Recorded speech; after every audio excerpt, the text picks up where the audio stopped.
Mr. Bessent, let me, I'm just a plain, simple man, the average, everyday American is looking at this hearing today.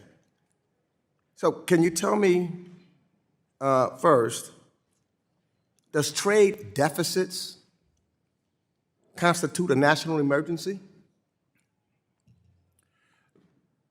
The hollowing out of the U.S. manufacturing No, just yes or no. class, Yes or no? Yes or no, It's a sir? national emergency, sir. It does. It does. You're telling me trade deficits equals a national or creates? Persistent and prolonged. Okay. Yes, sir. And do you know also, sir, that for the last 4 decades, we've had trade deficits in the United States of America, and nobody said it was an emergency? Democratic and Republican presidents? You know what that says to me? That it's not an emergency because it hasn't been for 4 decades.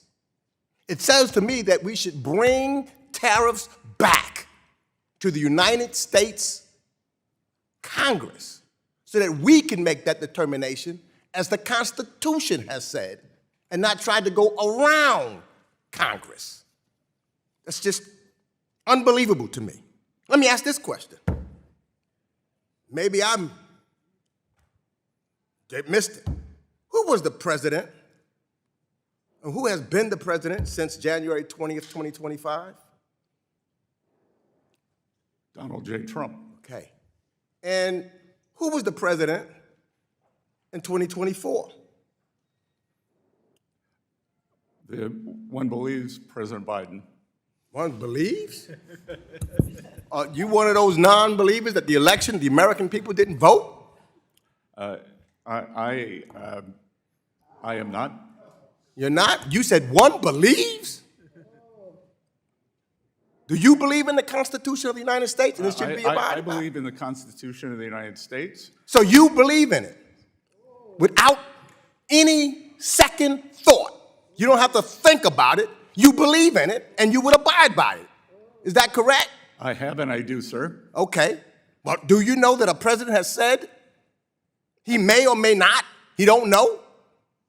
Let me ask this question. I couldn't believe my ears.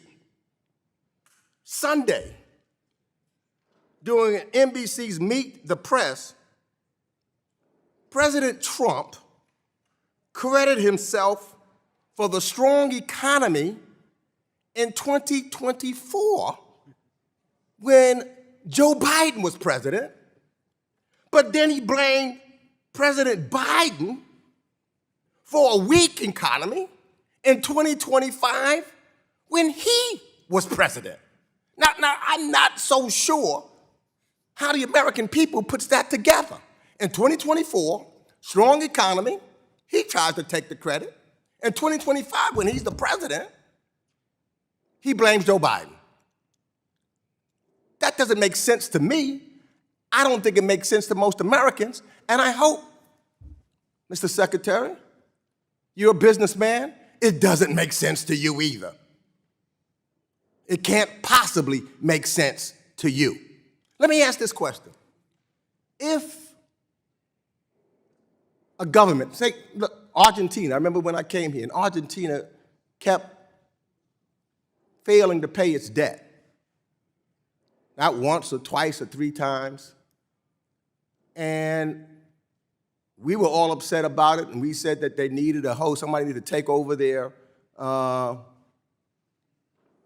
government. You know, somebody should help the president of Argentina.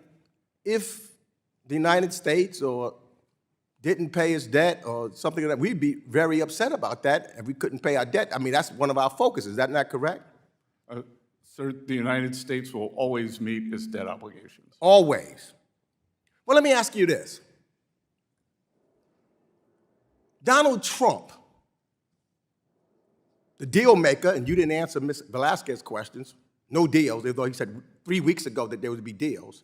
But Donald Trump, not once, not twice, not 3 times, not 4 times, not 5 times, but 6 times failed to pay his debts and his business and went bankrupt. And you're going to call that a good businessman? The I gentleman's wouldn't time has invest in that expired. company. The gentleman's time has expired. The gentlewoman from Missouri, Ms. Wagner, the chair of our subcommittee on capital markets, is recognized for 5 minutes. I thank you, Mr. Chairman, and I will try to keep my